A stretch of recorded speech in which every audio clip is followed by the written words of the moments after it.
வாழ்க வையகம், வாழ்க வளமுடன். குரு வாழ்க, குருவே துணை. சிந்தனையை, உடல் நலத்தை சீர் அமைத்து உய்வித்த குருவே வாழ்க. வாழ்க வளமுடன், வாழ்க வளமுடன், வாழ்க வளமுடன். சான்ற பெருமக்களே,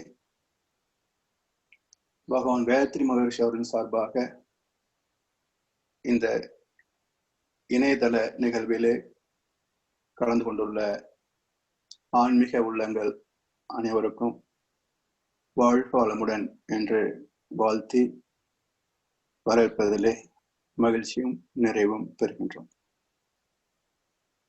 வள்ளுவர் காட்டும் அறத்திலே 12வது அங்கமாக நடுநிலைமை என்ற தலைப்பை இப்போது சிந்திக்கின்றோம். நடுநிலைமை என்றால் தெய்வ நீதியை சார்ந்து வாழ்தல் என்று பொருள்படும். எப்படி தராசு எப்பொழுதும் மையக்குறியை நோக்கியே இருக்கும், இரு பக்கம் சமமான எடையுள்ள பொருள் வைக்கப்பட்டாலும் மையத்தை காட்டும். அதுபோல அந்த மையத்திலிருந்து விலகாது எண்ணம் சொல் செயலை பயன்படுத்துகின்ற சான்றாண்மையாளர்கள், சான்ற பெருமக்கள் தான் நடுநிலை வகிக்கக்கூடிய தரம் மிக்கவர்கள், தகுதி உள்ளவர்கள், வாழ்ந்து காட்டுபவர்கள். நம்மை போன்றவர்கள் எல்லாம் இந்த பக்குவத்தை நோக்கி பயணிக்கின்ற பயனாளிகளே. எனவே இயல்பில் நமக்கு நல்லது செய்தவர்களை நன்றி பாராட்டுவது இயற்கையாக உள்ள பண்பு தான். சில இடத்துல அதுவும் கூட இருக்காது, ஒரு குறைபாடுதான். ஆனாலும் நமக்கு நன்மை செய்தவர்களே சமயத்தில் ஏதோ ஒரு சூழல் காரணமாக தர்மம் தவறுகின்ற பொழுது அதை சரி என்று ஏற்றுக்கொள்ளாது அது தவறு என்று சுட்டி காட்டுவது, அதுதான் சான்றாண்மைக்கு அழகு. அதுதான் நடுநிலைமை என்று வள்ளுவர் பெருந்தகை பாராட்டுகின்றார். அதனால தனக்கு நன்மை செய்திருந்தாலும் கூட நடுநிலை தவறாது தீர்ப்பளிக்க வேண்டும் என்ற சான்றாண்மை வலியுறுத்திற்காகத்தான் வள்ளுவர் பெருந்தகை செய் நன்றி அறிதல் என்ற அதிகாரத்துக்கு பிறகு இந்த நடுநிலைமை அதிகாரத்தை வைத்திருக்கிறார். இது எப்படி செயல்படுவது என்று நமக்கு உதாரணம் காட்டுவதற்காக மகாபாரதத்துல இருந்து ஒரு 3 காட்சிகளை நான் சொல்றேன். ஒன்று, பாண்டவர்களுக்கும் கௌரவர்களுக்கும் யுத்தம் ஏற்படாகிட்டு இருக்கிறது. அப்ப யுத்தத்தை ஜெயிப்பதற்கு நாள் பார்ப்பாங்க. அப்படி நல்ல பண்டிதரிடத்திலே நாள் குறித்து அந்த நாளிலே யுத்தத்தை துவங்குவதற்கான ஏற்பாடுகளை செய்வாங்க. பூஜை எல்லாம் போட்டு ஏற்பாடு செய்வாங்க. அப்ப துரியோதனன் சாஸ்திரத்தில் தேர்ச்சி பெற்றவன் சகாதேவன். அதனால சகாதேவனிடத்துல எனக்கு யுத்தத்தில் வெற்றி பெறுவதற்கு நாள் குறிச்சு கொடுக்கணும் அப்படின்னு கேட்கிறான். சகாதேவன் குறிச்சு கொடுத்துடுறான். இது தெரிய வருகின்ற போது கிருஷ்ண பரமாத்மா கேட்பாரு, என்ன சகாதேவா, யுத்தமே நமக்கும் அவங்களுக்கு தான், நீ அவங்க ஜெயிக்கிறதுக்கு நாள் குறிச்சு கொடுத்துருக்கிறிய என்று கேட்பார். இப்ப சகாதேவன் சொல்லுவான், என்னை அவன் எதிரியாகவோ உடன்பிறப்பாக நினைச்சு கேட்கல. நான் பண்டிதன் என்பதனால் நாள் குறிப்பதற்கு என்னிடத்துல வந்தான். ஒரு பண்டிதன் என்ன கடமையை செய்ய வேண்டுமோ அந்த கடமையை நான் செய்தேன் அப்படின்றான். இதை நினைச்சு பாருங்க, நம்முடைய வாழ்க்கையோட ஒப்பிட்டு பாருங்க. எப்படி கெட்டான சூழலில் அந்த சாஸ்திரத்தை நம்பி வந்தவனுக்கு நாம் மறுக்கவோ அல்லது மாற்றுரைக்கவோ கூடாது என்ற தர்மத்தை பின்பற்றி அவனுடைய கடமை செய்தான் பாருங்க. அதான் நடுநிலைமை. இரண்டாவது காட்சி, யுத்தம் துவங்க இருக்குது. அப்போ பாண்டவர்கள் எல்லாம் போய் பீஷ்மராச்சாரிய இடத்துல ஆசீர்வாதம் கேட்கிறாங்க. பீஷ்மர் இப்போ கௌரவ படையின் தளபதி. அப்படி இருந்தும் கூட தர்மம் ஜெயிக்கட்டும் என்று தர்மனை வாழ்த்துகிறார். தான் ஜெயிக்கும் நினைக்கல, தர்மம் ஜெயிக்கட்டும் அப்படின்றார். மூன்றாவது காட்சி,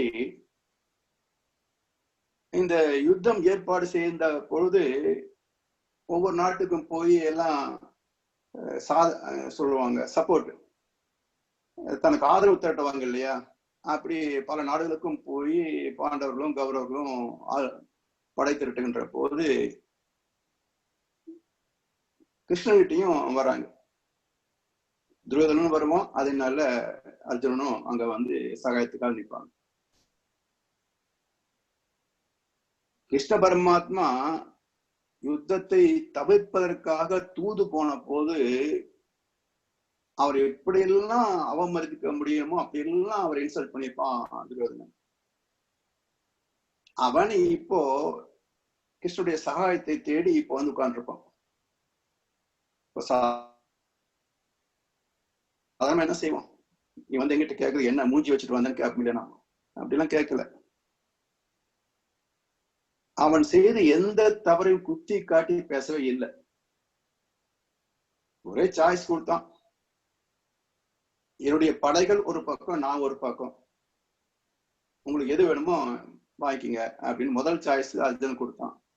இவன் நீ இருந்தா போதும், எங்களுக்கு பக்க பலமா இருந்தா போதும்னு கிருஷ்ண பரமாத்மா எடுத்துக்கிட்டான். நல்லா ஏமாந்தா இவன் நினைச்சுக்கிட்டு துரியோதனன் சரி உன்னுடைய படைகள் எல்லாம் எனக்கு கொடு அப்படின்னு படைகளை பெற்றுக்கொண்டான். அப்போ தன்னை அவமதித்தான் என்று நினைக்காம தன்னிடம் உதவி கேட்டு வந்தவனை வெறும் கையோடு அனுப்பாம அவனுக்கும் சக மரியாதை கொடுத்து நடத்தின பாருங்க. இதுதான் நடுநிலைமை. இப்படி மக்களும் இந்த வகையில வாழ வேண்டும் என்பதற்காகத்தான் இதிகாசங்களும் தர்ம நூல்களும் எழுதப்பட்டன. இதுல ஒரு கூறு முனை, இந்த தர்மம் என்பது ஒரு கூறிய முனை. இத உள்ளது உள்ளவாறு துல்லியமாக புரிந்து கொள்ளவில்லை என்றால் நன்மை செய்தவருக்கே நன்றி பாராட்டும் பண்பாடு பாதிக்கப்பட்டுவிடும்.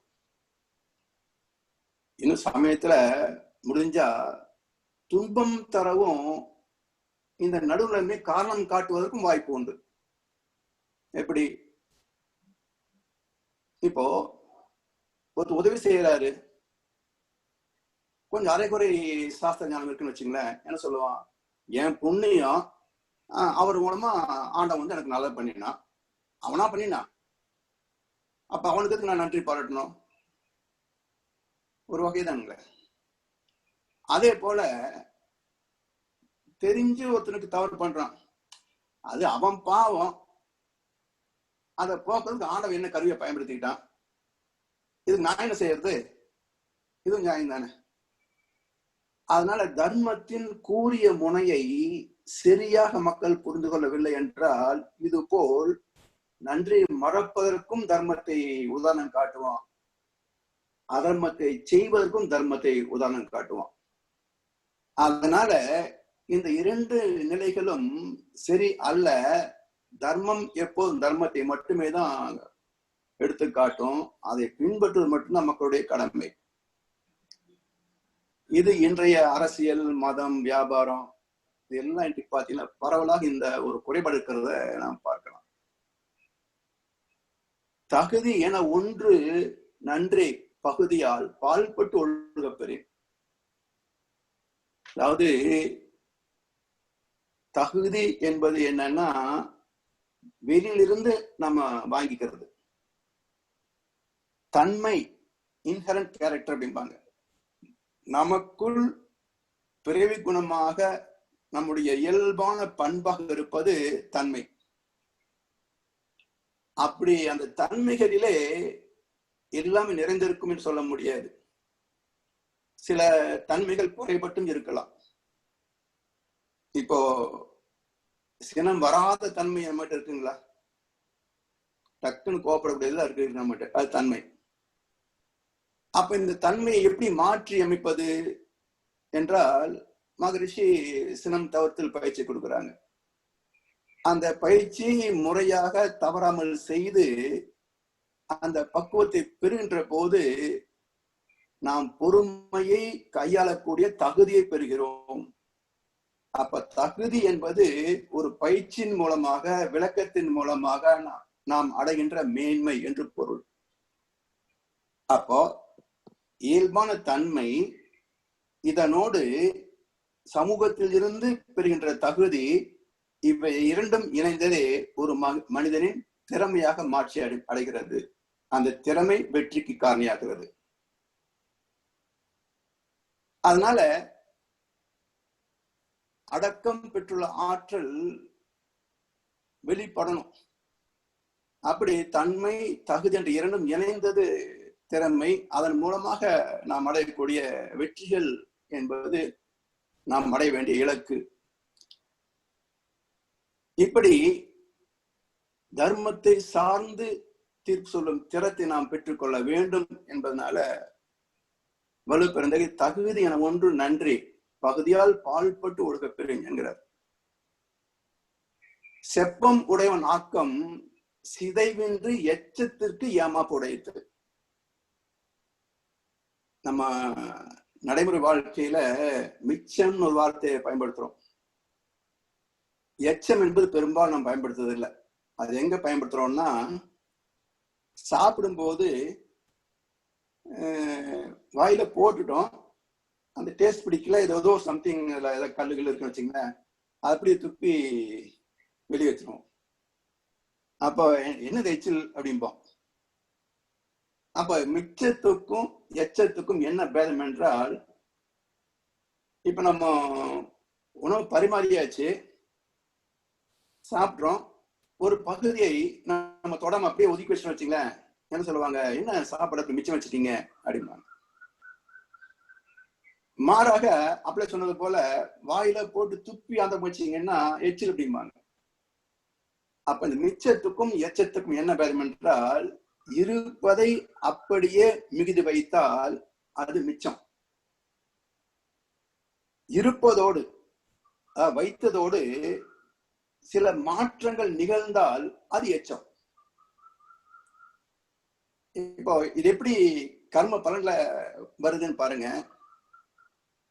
அம்மா அப்பா வீட்டு இருந்து நம்ம வந்தோம், அவங்களுடைய கர்ம வினைகள் நம்ம கிட்ட ஓப்பனிங் பேலன்ஸா வந்திருக்கு. அதை மையப்படுத்தி, இந்த சஞ்சித கர்மா மையப்படுத்தி நம்முடைய பிரார்த்த கர்மா அமையும், ஆகாமிய கர்மா அமையும்.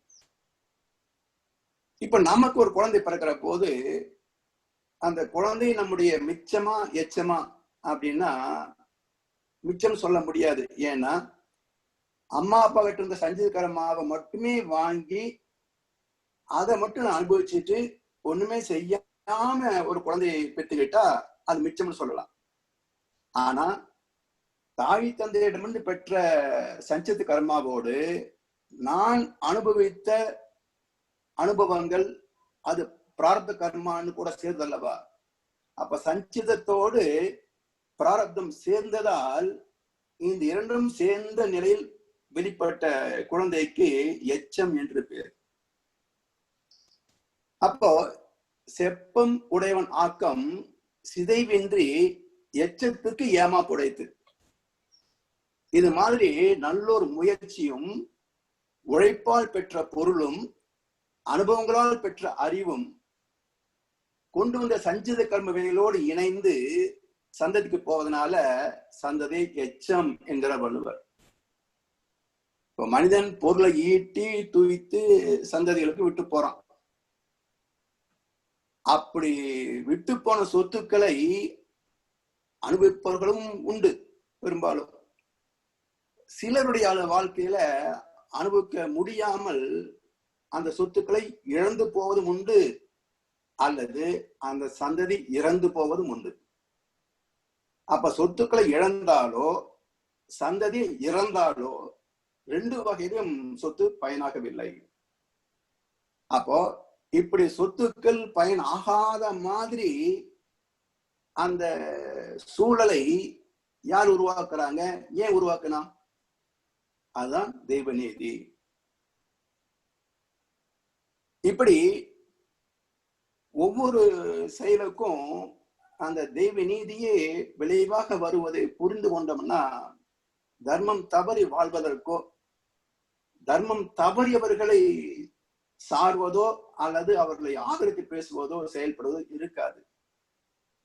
உதாரணம் பாருங்க, ராமாயணத்துல கிட்டத்தட்ட 10 ரிஷிகளிடத்துல ராமன் பாடம் கற்கிறான்.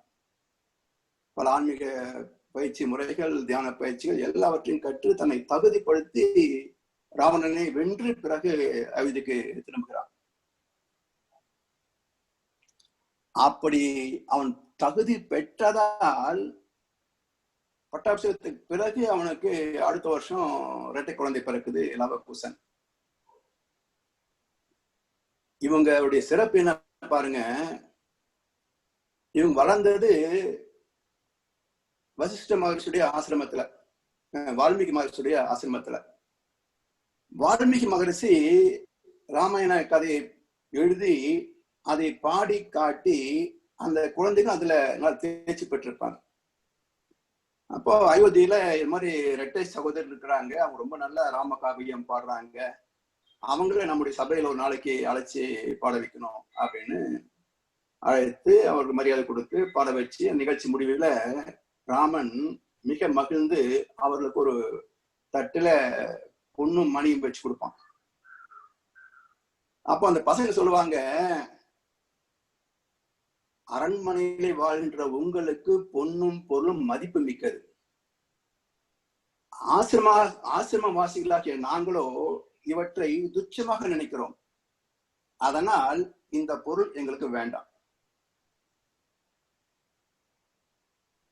அப்பா அம்மா எப்படி இருக்கிறாங்களோ அப்படித்தானே குழந்தை வரும். அதனால ராமன் பெற்ற பண்புகளை விட உயர்ந்து நின்றாங்க அவருடைய குழந்தைகள்.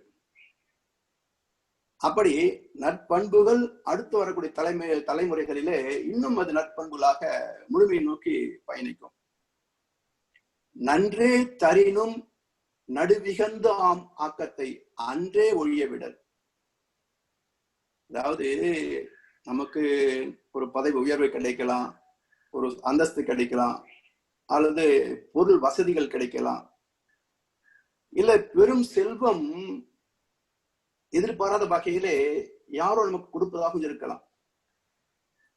எப்படி இருந்தாலும் அந்த பொருள் தர்மத்தை சாரவில்லை என்றால் அந்த நடுநிலை தவறி, தர்மம் தவறி நமக்கு நல்லதானே என்று அதை ஏற்றுக்கொள்ள கூடாது.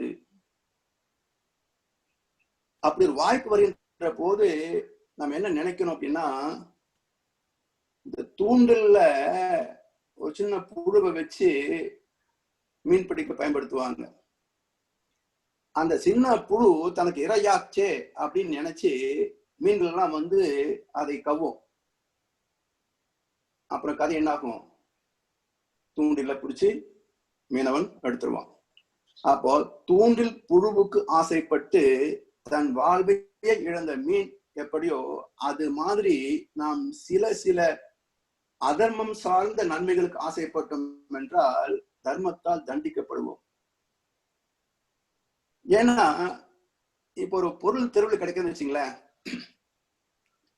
யாரும் வேணும்னு அங்க வச்சு போறதில்ல, தெருவில் போட்டு போறதில்ல, ஏதோ தவறி விழுந்திருக்கும். அப்ப என்ன ஆகுது, அந்த தவறி விழுந்த பொருள் அவனுடைய கவனத்துக்கு வருகின்ற போது ஐயோ இங்க விட்டுட்டுமேன்னு வருத்தப்படுவான்.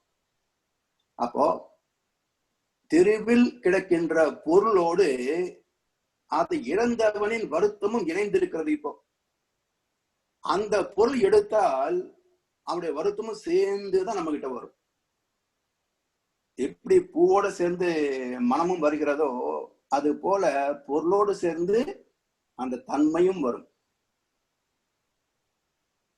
அதனால மக்கள் மத்தியில அடிப்படையாக என்ன பண்பு வேண்டும் என்றால், உழைத்து பெறாத இலவச பொருள் நமக்கு தேவையில்லை என்ற மன பக்குவம் மக்களுக்கு வந்து விட்டால், இது வாங்கினா இது ஃப்ரீன்னு சொல்றான் பாருங்க, வியாபாரத்துல.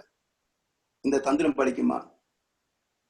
சமீபத்துல ஒரு மளிகை கடையில பார்த்தேன், 25 கிலோ பச்சரிசி வாங்கினால் 25 கிலோ இட்லி அரிசி இலவசம். விலை 1800 ரூபாய். அப்ப இந்த இலவச இட்லி அரிசி மட்டும் கொடுங்கன்னு கேட்டா கொடுப்பானா? அந்த 1800 விலை இருக்குன்னு தானே அர்த்தம். அப்போ இதுல என்ன நமக்கு இனாம இருக்குல்ல? வெறுமனே நமக்கு மீனுக்கு தூண்டில் போடுற மாதிரி ஒரு கவர்ச்சி காட்டுறான். பச்சரிசி வாங்கினீங்கன்னா இட்லி அரிசி ஃப்ரீ. இப்ப கிடைக்குதுன்னு வாங்கினா அந்த பச்சரிசி எப்படி இருக்குன்னு தெரியாது. இந்த விலைக்குள்ளேயே நீங்க ரெண்டும் நல்ல அரிசியா பார்த்து செலக்ட் பண்ணீங்கன்னா ஒரு 50-100 ரூபாய் அதிகமா போனாலும் நல்ல பொருள் வாங்கிடலாம். இது போல இலவசத்துக்கு பலிகடை ஆவதனாலதான் இன்றைக்கு தேவையற்ற பொருள் பல பெருக்கி தேவைகள் பெருகி துன்பங்கள் மலையை கண்டோம். அடுத்து தக்கார் தகவிலர் என்பது அவர் அவர் எச்சத்தால் காணப்படும்.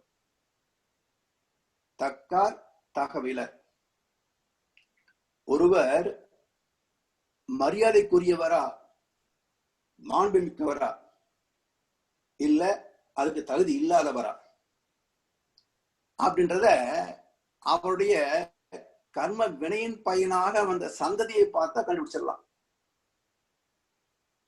இந்த நீதிய காலங்காலமா நம்முடைய பண்பாட்டிலேயே இணைந்திருந்தது ஒரு வகையில. இன்னொரு வகையில் சொல்லுவாங்க, புத்தியுள்ள மனிதர்கள்லாம் வெற்றி காண்பதில்லை, வெற்றி பெற்ற மனிதர்கள்லாம் புத்திசாலி இல்லை. அது இன்னொன்னு என்ன அப்படின்னு பாத்தீங்கன்னா, இப்போ திருமணத்திற்கு பெண் பார்க்கிறோம். இப்ப பாக்குற மெத்தடாலஜியே முற்றிலும் மாறுபாடானது, தரமில்லாததுன்னு சொல்லணும். ஏன்னா என்ன பாக்குறோம்?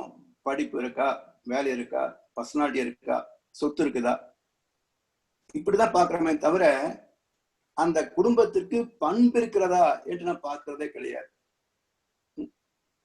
அந்த பண்பு இருந்தால்தான் குடும்ப வாழ்க்கை நிம்மதியா இருக்கும், அமைதியா இருக்கும், சந்ததி நல்லா இருப்பாங்க. இதை மையப்படுத்தி தான் ஒரு 50 வருஷத்துக்கு முன்னாடி எல்லாம் பாத்தீங்கன்னா, பெண் பார்க்க போகும்போது இந்த பெரியவங்க இருக்க பாருங்க, ஒண்ணு மாப்பிள்ள அங்க உட்காந்து பார்ப்பாங்க, செய்வாங்க, அது விட்டுருங்க. அந்த இளைஞர் மனோபாவங்கள் அது விட்டுருங்க. இந்த தாத்தா பாட்டி பெரியவங்க இருக்காங்க பாருங்க, இந்த குடும்பத்து பெரியவங்க அந்த குடும்பத்து பெரியவங்க ரெண்டு உட்காந்து ரொம்ப அந்யோன்யம் பேசிட்டு இருப்பாங்க. இன்னும் வெற்றினை பேசணும்னு நினைக்கிறோம். ஆனா அவங்க எல்லாம் பேசிட்டு வெளியே வரும்போது சொல்லுவாங்க, இந்த குடும்பம் பரவாயில்ல, ரொம்ப நல்ல நல்லதெல்லாம் செஞ்சிருக்கிறாங்க, நல்ல கர்மா இருக்குது, கொஞ்சம் முன்ன பின்ன இருந்தாலும் இதை முடிச்சிடலாம். இதே மாறாதுன்னு வச்சுங்களேன், இது வேண்டாம், நல்லா தான் இருக்காங்க, எல்லாரும் எல்லாம் வசதி எல்லாம் நல்லா தான் இருக்குது, ஆனா அவங்க அனுபவம் எல்லாம் சரியில்லை, அது நிறைய கர்மா சரியில்லை, அது வேண்டாம் போட்டு. அப்போ என்ன மேன்மைகளை நாம் புற தோற்றத்தில் பார்த்தாலும் நாம் பேசுகிற அனுபவங்களிலே இன்பங்கள் மிகுதி என்றால் புண்ணியத்தின் பலன் என்று புரிஞ்சுக்கணும். கஷ்டங்கள் அதிகமா சொல்றாங்கன்னா பாவம்னு புரிஞ்சுக்கணும். இந்த ரெண்ட புரிஞ்சுக்கிட்டு அந்த சம்பந்தம் செய்வதா வேண்டாமா என்று முடிவெடுத்து விட்டால் வாழ்க்கை நல்லா இருக்கும். அதே கண்ணாசுடைய ஒரு 4 வரி அருமையான வரி. அந்த காலத்துல எல்லாம் கல்யாணம் பண்ண எப்படி இருப்பாங்கன்றதுக்கு 52ல ஒரு 4 வரி சொல்றா பாருங்க கண்ணாசன். மணமாலை தன்னை சூடி உறவாடுவார், மனம் மாறாமல் பல காலம் விளையாடுவார், ஒரு கால தமிழ்நாடு இதுதானடா, இதை உன் கால தமிழ்நாடு அறியாதடா அப்படின்னு ஒரு குழந்தைக்கு பாடுற பாட்டுல இந்த 4 வரி தத்துவம் வரும். அது மாதிரி மன வாழ்க்கை கசந்து போன காரணம் என்னன்னா, இந்த சம்பிரதாயத்தை நம்ம கைவிட்டு விட்டோம். கேடும் பெருக்கமும் இல் அல்ல, நெஞ்சத்து கோடாமை சான்றோர்க்கு அணி.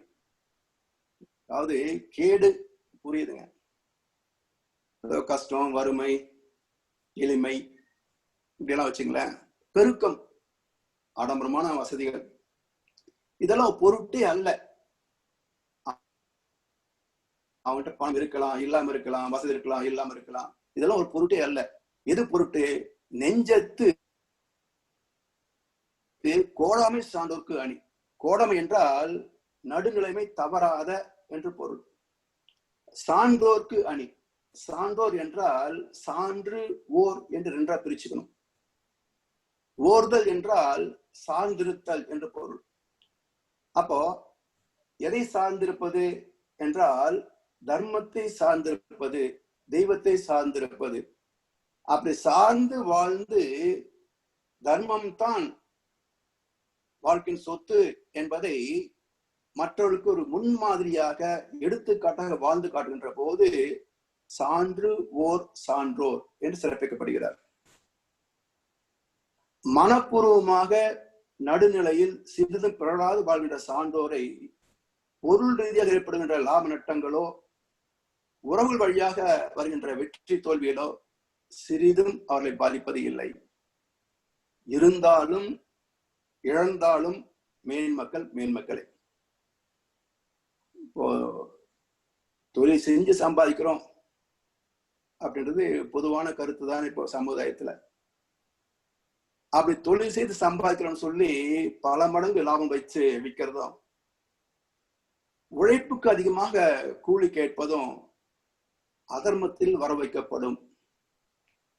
இந்த உண்மையை இன்றைய சமுதாயம் சிந்திப்பதே இல்லை. அதை கண்ணசன் அழகா சொல்லுவாரு, ஆண்டவன் தந்தது ஓரளவு, இங்கே அவனவன் திருடினது எவ்வளவு அப்படிம்பார். சோ கர்ம பலன்படி ஓரளவுக்கு கொடுக்குற ஆண்டவன். ஆனா தர்மத்தை புறக்கணித்து இன்றைக்குள்ள அரசியல் அமைப்பு, அதிகாரிகளுடைய துஷ்பிரயோகம் இதெல்லாம் பயன்படுத்தி பல கோடி சம்பாதிச்சாலும் அவனுக்கு என்ன பெருமை இருக்க முடியும்? அதுக்கு மாறாக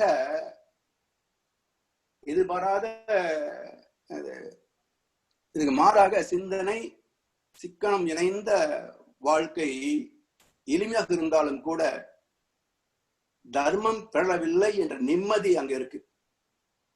அதான் மிக உயர்ந்த சொத்து. கெடுவல் யான் என்பது அறிக, தன்னெஞ்சம் நடுவொரி அல்ல செய்யின். இந்த குறள் அதிகாரத்தில் உள்ளவங்களுக்கு ரொம்ப பொருத்தமானதுங்க. தனியார் துறையோ அரசியல் துறையோ பொது நிறுவனங்களோ எங்க இருந்தாலும் சரி, அதிகாரத்தில் உள்ளவர்களுக்கு ரொம்ப பொருத்தமான குறள். கெடுவல் யான் என்பது அறிக, தன்னெஞ்சம் நடுவொரி அல்ல செய்யன். நடுநிலைமை தரவி ஒன்றை செய்து விட்டால் அப்பவே புரிஞ்சுக்கணும்.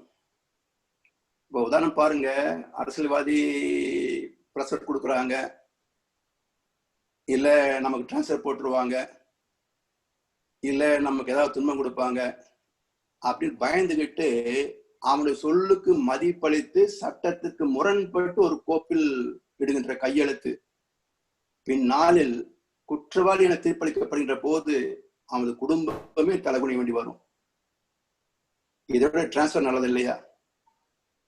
இதை விட அந்த தொழிலே போனாலும் வேற ஒரு தொழில் நம்ம செய்து பொழைச்சிக்கலாம் இல்லை? அதனால நடுநிலை தவறி ஒரு காரியம் செய்கின்ற போது அப்பவே தெரிஞ்சுக்கணும், நாம தப்பு பண்ணிட்டோம், ஒரு நாளைக்கு மாட்டத்தான் போறோம். ஏன்னா செயலுக்கேற்ற விளைவு என்பது துல்லியமான தெய்வ நீதி. பொருள், புகழ், செல்வாக்கு, புலன் இன்பங்கள் ரீதியாக நிறைவாக வாழ இயற்கையின் துல்லியமான செயல் நீதியை மதித்து விருப்பங்களுக்கு அப்பாற்பட்டு தர்மத்தின்படி வாழ்வுதான் நமக்கு பாதுகாப்பான வாழ்க்கை. கெடுவாக வையாது உலகம், நடுவாக நன்றிக்கண் தங்கியான் வாழ்வு. அதாவது தர்மத்தை பின்பற்றுபவனுக்கு தர்மமே துணை செய்யும், தர்மமே அவனுக்கு பாதுகாப்பாக நிற்கும். நல்லது செய்ய வாய்ப்புகள் கிடைக்கின்ற போது செய்யாது விடுவதும், தீயதை செய்ய வாய்ப்புகளை உருவாக்கி கொண்டு செய்வதும் என்ன பண்ணும்? இயல்பாக நமக்கு வர வேண்டிய நன்மைகளை குறைத்து விடும், இயற்கை அளிக்கின்ற இன்ப ஊற்றை அடைத்து விடும். ஆனா இயற்கை எந்த ஜீவனையும் விட்டு வைக்கதா பாருங்களேன். யாராவது சாப்பிடாம இருக்கிறாங்களா, தண்ணி குடிக்காம இருக்கிறாங்களா, இவன் குற்றவாளி என்பதனால் நீர் தாகத்தை தீர்ப்பதில்லையா? சோ இயற்கை எந்த மனிதனுடைய குணாம்சங்களை வைத்து அது பேதம் பிரிச்சு பார்க்கறதே கிடையாது. எந்த ஜீவனின் தேவைக்கும் இயற்கையின் பெரும் கருணை குறை வைப்பதும் இல்லை. சமுதாய சந்தர்ப்ப சூழலால் நேர்மை உள்ளவன் தாழ்ந்தாலும் இது ரொம்ப சாத்தியம். நேர்மை உள்ளவன் தண்டிக்கப்படுவது சமூக ரீதியாக மிக எளிதான செயல். அப்படி பாதிக்கப்பட்டாலும் நேர்மையுடன் தாழ்ந்தாலும் உலகம் என்ற இயற்கை அவனை கைவிடுவது இல்லை. மீண்டும் எந்த வகையிலாவது இந்த துன்பத்திலிருந்து அவன் மீண்டு மேலுக்கு வரவே இயற்கை அவனுக்கு வழிகாட்டும், துணை நிற்கும். இன்னும் பாருங்க, ஒரு முறை நான் ஆபீஸ்ல இருக்கும்போது ஒரு கஸ்டமர் வந்து பக்கத்து சைட்ல ஒருத்தர்கிட்ட ஏதோ பேக் கேட்டுட்டு இருந்தார். அவரை வேலை முடியாத போயிட்டு அப்புறமாப்பா அப்படின்னு போட்டு இருந்த சொன்னாரு. அவரு கொஞ்சம் ஹார்ஸா, அது கேட்டு சொல்றதை விட உங்களுக்கு என்னங்க வேலை, அதுதான் உட்காந்துருக்கிறீங்க அப்படின்ட்டாரு அவரு. இவருக்கு சுருன்னு கோபம் வந்துச்சு, சத்தம் போட்டாரு. அப்புறம் வருத்தப்பட்டு போயிட்டாரு வச்சுங்களேன். அவர் போன பிறகு உங்ககிட்ட கேட்டேன், அவர் யாரு தெரியுங்களா அப்படின்னு. எவனா இருந்தா நமக்கு என்ன சார் அப்படின்னாங்க இவங்க. இல்லைங்க, ஒரு பிரைவேட் கம்பெனி ஒரு மேனேஜரா இருக்காரு, குவாலிஃபிகேஷன் போஸ்ட் கிராஜுவேஷன், சம்பளம் 3000 ரூபாய், டியூட்டி டைம் காலை 9 மணிக்கு வந்தாங்கன்னா ராத்திரி 10-11 மணிக்கு ஆஃப் வீட்டுக்கு போய் சேர்றதுக்கு. அதனால அவன் நம்ம இவ்வளவு சௌரியமா இருக்கிறத பார்க்கும்போது கொஞ்சம் அவனுக்கு எரிச்சு வருமில்ல, அவன் கேட்ட சொல்லிக்கலாம் இல்ல, அது அவன் செஞ்ச பாவம், நான் என்ன பண்றது அப்படின்னாரு. இல்ல, நம்ம குழந்தைக்கு இது மாதிரி ஆகாம இருக்கணும்னா நாம சரியா இருக்கணும் அப்படின்னு. அதாவது திறமைக்கு தகுந்த வேலை கிடைக்காமல் இருப்பதும் உழைப்புக்கு தகுந்த கூலி கிடைக்காமல் இருப்பதற்கும் காரணம் என்ன என்றால், திறமைக்கு மேல் ஒரு ஊதியம் வருவதும் தகுதி இல்லாத ஒரு பதவி கிடைத்த போது நமது தர்மத்தின்படி செயல்படுத்தாம இப்படி தேவையில்லா மற்றவர்களை துன்புறுத்தினோம் என்றால் இந்த பாவத்தின் சம்பளம் அடுத்து நம்முடைய தலைமுறைக்கு அடிக்கும்.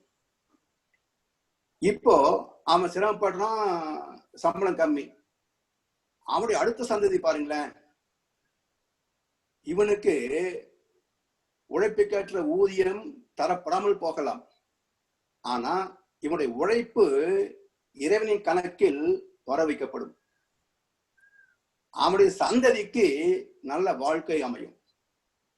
இதெல்லாம் சரித்திரத்தில் சான்றோர் கண்ட சத்தியங்கள்.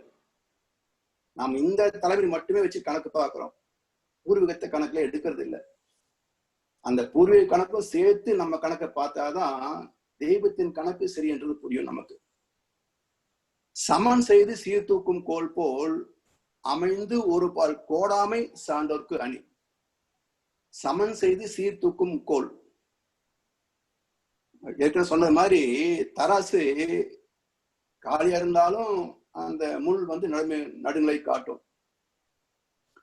ஒரு பக்கத்தில் ஒரு பொருளை வைத்து விட்டால் உடனே அந்த முள் அந்த பக்கம் சாய்ந்து விடும். இதற்கு சமமான ஒரு பொருள் மறுத்தட்டில் வைக்கின்ற வரைக்கும் அது நடுநிலை காட்டுவது இல்லை. இது மாதிரி நமக்கு ஒண்ணு வேணும், இல்ல ஒருத்தர் கொடுக்கிறார்ன்றதுக்காக நாம நடுநிலை தவறி அந்த மையப்புள்ளியை விட்டு இவர் பக்கம் சாய்ந்தால் அந்த பக்கம் என்ன வைக்கும் கணக்கு? பாவ கணக்கு வச்சாதான் சரியா வரும். இது போல ஒரு பக்கம் நியாயம் சொல்லாது, ஒரு பக்கம் சாராது நடுநிலை வகிப்பது சான்றோர்க்கு அழகு. தனமா நம்ம வீட்டுல எடுத்துக்கங்களேன், 2 குழந்தைங்க இருக்காங்கன்னு வச்சுங்களேன். ஒரு குழந்தை நல்லா படிக்குது, எல்லாத்துலயும் சென்டம் வாங்குது, எதுவுமே 90 குறைவது இல்லை. இன்னொரு குழந்தை பார்டர் தாண்ட மாட்டேன்றது. இப்போ நம்ம எந்த குழந்தை பிடிச்சிருக்குது அப்படின்னா ரெண்டு ஒரே மாதிரி தாங்க அப்படி யாரோ சொல்றாங்களா பாருங்க, இல்ல நடந்துக்க முடியுதா பாருங்க. அப்போ நமக்கு பிடித்த குழந்தை மெச்சுக்கிறோம், பிடிக்காத குழந்தை உனக்கு இது போதும்போ அப்படின்றோம். அப்போ என்ன பார்க்கணும் அப்படின்னா, குறைவில்லாத உழைப்பு, அறிவு திறமை, ஏற்புத்தன்மை, படித்த பாடத்தை வெளிப்படுத்திய திறமை, இதுக்கு தகுந்தாற்போல் என்ன மதிப்பெண் வருகிறதோ அது ஏற்பதுதானே பெற்றோருக்கு அழகு. இதை சிந்தித்து பார்த்து படிக்காத குழந்தை படிக்க வைக்கணும் தான். அப்ப என்ன பண்ணணும், அந்த படிப்பின் மகத்துவத்தை எடுத்து விலக்கி சொல்லி சொல்லி சொல்லி சொல்லி அவனா திருந்தி ஒரு ஆர்வத்தை ஏற்படுத்திக் கொள்ளக்கூடிய வகையிலே நாம் வழிகாட்ட வேண்டுமே தவிர, அழித்து துன்புறுத்துவதனாலேயோ அலட்சியப்படுத்துவதனாலேயோ அவனை வெறுப்படுத்துவதனாலேயோ எந்த மாற்றம் நிகழ்வதில்லை என்பது சரித்திர சாட்சி. சொல் கோட்டம் இல்லது செப்பம் ஒரு தொலையா, உள்கோட்டம் இன்மை பெறேன். அதாவது மனசாட்சிக்கு தெரியாம ஏதாவது செய்ய முடியுமா பாருங்களேன். அத்தனை உண்மைக்கும் அவன் சாட்சி. மக்கள் அரங்கத்தில் வராது அவன் சாட்சி. ஆனா அந்த மனசாட்சிக்கு தெரியுது இல்லைங்களா, அதனால அகத்தின் அழகு முகத்தில் தெரியும் என்பது போல இந்த முரண்பாடு முகத்தில் தெரியும். அந்த முக ரேகை காட்டிடும். அது மட்டும் இல்ல, செயலிலே ஒரு தடுமாற்றம் ஏற்படும். இப்ப போலீஸ்காரங்களை எப்படி குற்றவாளி பிடிக்கிறாங்க பாருங்களேன். ஏர்போர்ட்ல ஏதாவது கொண்டு வருவாங்க, கடத்திட்டு வருவாங்க. எப்படி பிடிக்கிறாங்க, அவனுடைய ஆக்டிவிட்டிஸ் ஒரு மாதிரி டிஃப்ரெண்டா இருக்கும். அவனோட முக பாவனை வித்தியாசமா இருக்கும். அவனை பிடிச்சு விசாரிக்கிற போது முன்னுக்கு பின் முரணா பேசுவான். அப்புறம் செக் பண்ணி பார்த்தோம்னா மாட்டிக்குவான். அப்ப சொல் கோட்டம் இல்லது செப்பம். தர்மத்தின்படி வாழ்வனிடத்துல தடுமாற்றம் இருக்காது. ஒரு தலையா உள்கோட்டம் இன்மை பெறேன். இப்போ கோட்டம் என்பது அந்த வளைவு நெளிவு. இந்த சைக்கிள் சக்கரங்கள் எல்லாம் ஒர்க் ஷாப்ல இந்த கோட்டம் எடுக்கிறது அப்படிம்பாங்க. அந்த நெளிஞ்சு போச்சு வச்சுங்களா சக்கரம், அது கோட்டம் எடுக்கிறது சொல்லி அந்த போக்ஸ் எல்லாம் அட்ஜஸ்ட் பண்ணுவாங்க. அப்படி கோட்டம் இல்லாதது அப்படின்னா நேரா சீரா இருக்குன்னு அர்த்தம். சொல் கோட்டம் என்றால் வார்த்தைகளில் ஏற்படுகின்ற தடுமாற்றம். எனவே சத்தியத்தின்படி வாழ்பவரின் வார்த்தையில் தடுமாற்றம் இருக்காது. அதைத்தான் சொல் கோட்டம் இல்லது செப்பம் என்று குறிப்பிடுகிறார். மனதில் ஏற்றத்தாழ்வு இல்லாம, விருப்பு வெறுப்பு இல்லாம, உயர்வு தாழ்வு இல்லாம, லாப நட்ட கணக்கு பார்க்காம எப்பவும் தர்மம் சார்ந்து செயல்பட்டால் நம்முடைய மனசிலிருந்து வரக்கூடிய சொல் துல்லியமாக, தெளிவாக, நியாயமான தீர்ப்பாக இருக்கும். அது அதை கேட்கணுங்க மனசுலயும் போய் இவங்க உண்மையைத்தான் பேசுறாங்க அப்படின்னு நம்பிக்கை ஏற்படுத்தும். அதுக்கு பைபிள் ஒரு உதாரணம் சொல்றாங்க இயேசுபிரான். நான் என் சித்தத்தின்படி தேடாமல் என் பிதாவின் சித்தத்தின்படியே தேடுகிறபடியால் என் தீர்ப்பு நீதியா இருக்கிறது அப்படிம்பார். அதாவது என் சித்தத்தின்படி தேடாமல், நான் என்ன நினைக்கிறேனோ அதை நான் செய்யறது இல்லை. என் பிதாவின் சித்தத்தின்படி, அந்த தெய்வ நீதி என்ன சொல்லுகிறதோ, கர்த்தரின் தீர்ப்பு என்ன சொல்லுகிறதோ அந்த தீர்ப்பின்படியே நான் செயல்படுகிறேன். அதனால நான் செய்கின்ற செயல், சொல்கின்ற கருத்துக்கள் எல்லாமே தர்மம் சார்ந்தாக இருக்கிறது அப்படின்றார். வாணிகம் செய்வார்க்கு வாணிகம் பேணி பிறகும் தம போல் செய்யும். அதாவது தொழில் என்பது என்ன, மற்ற ஜீவராசிகளை போல இயற்கையில் கிடைக்கக்கூடிய உணவு மட்டுமே சார்ந்து மனித வாழ்க்கை இல்லை. அதுக்கு மேல வாழ்க்கை வசதிகள் என்று பல பொருட்கள் நமக்கு தேவையா இருக்கு. இதன் காரணமாக இயற்கை வளங்களை எப்படி வாழ்க்கை வசதிகளாக தரம் மாற்றுவது என்று சிந்திக்கின்ற போது தொழில் பிறந்தது. அதை தெரிந்தவர் தெரியாதவருக்கு கற்றுக் கொடுப்பது தொழில் கல்வி. இப்படி தொழில் கற்று செய்து பிறகு அப்படியே ஜனத்தொகை வளர வளர தொழில் விரிவுபடுகிறது அல்லவா? அப்படி எந்த தொழில் செய்பவர் தர்மம் சார்ந்து செய்கிறார்களோ அவங்ககிட்ட வேலை செய்யறவங்களும் நல்லவங்களா இருப்பாங்க. இந்த செயல்பாடுகள் தோன்றுகின்ற லாப நட்டம், இன்ப துன்பம், இது போன்ற விளைவுகள் பாவ புண்ணிய கணக்கா இறைவன் எழுதிட்டே வருவான். அப்ப என்ன விளைவு வருது? நம்ம செய்த அதர்மத்துக்கு தகுந்த துன்பங்கள், நாம் செய்த தன்பத்திற்கு தகுந்த இன்பங்கள். அப்ப இதுக்கு தகுந்து எடுத்து கொடுத்துடுறான். அப்போ பணத்தை கொடுத்து ஒரு பொருளை வாங்குகிறோம், அல்லது ஒரு பொருளை விற்று பணத்தை வாங்குகிறோம். அதே மாதிரி நாம் தர்மத்தை விதைத்தால் நல்லதை கொடுக்கிறான், அதர்மத்தை விதைத்தால் கெட்டதை கொடுக்கிறான். அப்ப இறைவனும் ஒரு வகையில் வியாபாரி தான். ஆனா இறைவனுடைய கணக்குல, வியாபாரத்துல லஞ்சம் இல்ல, ஊழல் இல்ல, சிபாரிசு பண்ண முடியாது, தப்பு கணக்கு எழுத முடியாது, பித்தலாட்டம் பண்ண முடியாது, ஏமாத்தலையும் பண்ண முடியாது. அது அவனுடைய வியாபாரம். பொதுவா வியாபார தந்திரம்னு பேசி எல்லாம் பண்றாங்க சமுதாயத்துல.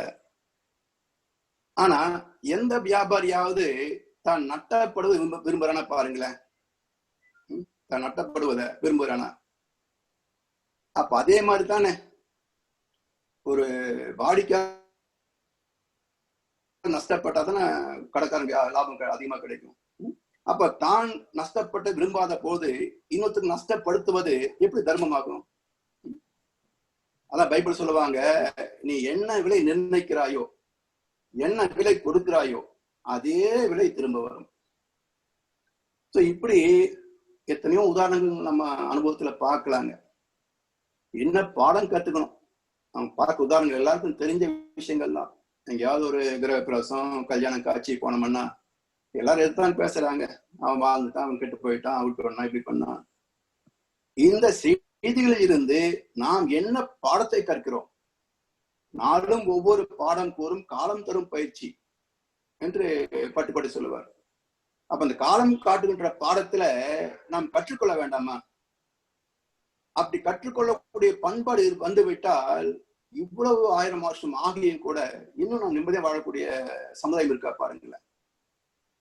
இது வரைக்கும் நீங்க சரித்திரத்தை திருப்பி பார்த்தீங்கன்னா எந்த காலகட்டத்திலும் எல்லா மக்களும் நிம்மதியா வாழ்ந்ததாக சரித்திரமே இல்லை இன்னைக்கு வரைக்கும். அப்ப காரணம் என்ன என்றால் இந்த பாடத்தை கற்றுக்கொள்வது இல்லை. கற்றுக்கொண்டால் மேன்மை பெறலாம். அடுத்து இந்த அதிகாரத்தை நிறைவு செய்துவிட்டு அடுத்த அதிகாரத்துக்கு போலாம். 13வது அதிகாரம் அடக்கமுடைமை. உடைமை என்பது சொத்து கணக்கு, ப்ராப்பர்ட்டி. மனிதன் சம்பாதிக்க வேண்டிய சொத்துக்கள் என்ன? மா சம்பத்துன்னு கேள்விப்பட்டிருப்போம். அது என்ன மா சம்பத்து? 10 சம்பத்து இருக்குங்க. அதை வள்ளுவ பெருந்தகை ஒரு மனிதன் என்ன சொத்துக்களை வாழ்நாளில் சம்பாதிக்க வேண்டும் என்றால், ஒன்று அன்புடைமை, அடக்கமுடைமை, ஒழுக்கமுடைமை, பொறையுடைமை, அருளுடைமை, அறிவுடைமை, ஊக்கமுடைமை, ஆள்வினை உடைமை, பண்புடைமை, நானுடைமை. இந்த 10 சொத்துக்கள் தான் வள்ளுவர் மதிக்கின்ற சொத்து. நாம மதிக்கின்ற சொத்துக்களை ஞானிகள் ஏற்பது இல்லை, ஞானிகள் மதிக்கின்ற சொத்துக்களை நாம் அங்கீகரிப்பது இல்லை. அப்புறம் வாழ்க்கை என்ன சிக்கலா வரும் பாருங்களேன். இந்த 10 சம்பத்துக்களிலே அடிப்படையானது, முக்கியமானது பாத்தீங்கன்னா அடக்கம் உடைமை. உடல் அடக்கம் நடக்கும் சேர்த்ததுக்கு அப்புறம். மன அடக்கம் இருக்கு பாருங்க, இதுதான் 14 வயசுல இருந்து சாகர வரைக்கும் நமக்கு தேவையானது. அப்ப 14 வயசுலயே இந்த அடக்கமுடைமை நம்முடைய பண்பாக மிளிர வேண்டும் என்றால் எப்படி ராமாயணத்துல உதாரணம் சொன்ன பாருங்க, லவகுசன். அது மாதிரி தாய் தந்தை சான்றோர்கள் இருந்தால்தான் பிறக்கின்ற குழந்தை இந்த 10 சம்பத்துகளோடு பிறக்கும். சரி, இல்ல எப்படியோ பிறந்துட்டோம், என்ன பண்றது? அட்லீஸ்ட் இப்பவாவது விதையை போடுவோம், அது ஒரு நாள் விருட்சம் ஆகும். அந்த விருட்சத்தில் நம் சந்ததிகள் பயன்பெறுவார்கள். எப்போ வர விருட்சத்துக்கு நான் ஏன் விதை போடணும்னு நினைச்சோம்னா இந்த உலகம் செழிக்க முடியுமா பாருங்க. அதனால நம்முடைய சந்ததிகள் நல்லபடியா வாழ வேண்டும் என்றால் கொண்டு வந்திருந்தா ரொம்ப சந்தோஷம், புண்ணிய கணக்கு இருந்ததுன்னா ரொம்ப சந்தோஷம். இருந்தாலும் இல்லாவிட்டாலும் இருந்தா முழுமையை நோக்கி இன்னும் மேன்மை அடைய வேண்டும், இல்லாவிட்டால் இப்போது விதை போட வேண்டும். அதே சினமடங்க கற்றாலும் சித்தி எல்லாம் பெற்றாலும் மனமடங்க கல்லாக்கு வாயன் பராபரமே அப்படின்றாங்க பாருங்க. அது மாதிரி மனதில் தோன்றுகின்ற எண்ணங்களை மையமாக வைத்துத்தான் வாழ்க்கை நடக்குது. அடக்கம் பெறவில்லை என்றால் மனம் அதனுடைய இஷ்டத்துக்கு செயல்பட்டு விடும். அந்த உணர்ச்சி வயப்பட்ட மன அலைகளால் தெளிவான முடிவெடுக்க இயலாமல் மூளை தடுமாறும். அந்த தடுமாற்றத்துல பெரும்பாலும் தவறுகள் தான் வரும். ஏன்னா மெய்வாய் கண்மூக்கு செவி என்ற புலஞென்புகளை நாடி மனம் ஓடிக்கொண்டே இருக்கிறது. அதை அடக்கி வைத்தால் தான் ஞானம்னு ஒரு கட்டத்துல சொல்லுவாங்க. ஆனா திருமந்திரம் சொல்கிறது, ஐந்தும் அடக்கு அடக்கு என்பர் அறிவிலர், ஐந்தும் அடக்கும் அமரரும் அங்கு இல்லை, ஐந்தும் அடக்கின் அசேதனமாம் என்றிட்டு ஐந்தும் அடக்காது அறிவறிந்தேனே அப்படின்றது. அதாவது 5 புலன்கள் அடக்கி விட்டா புலன்தானுங்க, அது எப்படி மனுஷனா இருக்க முடியும்? அது உதாரணம் சொல்றாரு, தேவர்கள் மனிதனை விட மிக உயர்ந்த பக்குவப்பட்டவர் அல்லவா தேவேந்திரர்கள். அந்த தேவர்களே அடக்கிட்டாங்களா? தேவேந்திரன் பண்ண தப்புகள் தான் புராணத்துல படிச்சுட்டே இருக்கிறோம். அப்ப ஐந்தும் அடக்கும் அமரரும் அங்கு இல்லை. அப்ப இங்க எப்படி இருக்கலாம் மனுஷங்கிட்ட? எனவே ஐந்தும் அடக்கில் அசேதனமாம், எல்லாத்தையும் அடக்கித்தான் புணர்ந்தாமா.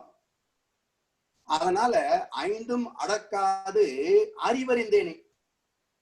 அப்ப அறிவை அறிந்து விட்டால் அறிவை புலன்கள் வெல்லுவது இயல்பு, அறிவால் புலன்களை வெல்லுவது உயர்வு. அந்த உயரை பெற்று விடலாம் அறிவை அறிந்து விட்டால். எனவே 5 புலன் வழியாகவே அறிவு மனம் என்ற வேகத்தில் செயல்படுகிறது. இப்போ கடல் அலை 2 சொல்றோம். அலையில என்ன இருக்கு? தண்ணி தான். கடல் என்ன இருக்கு? தண்ணி தான்.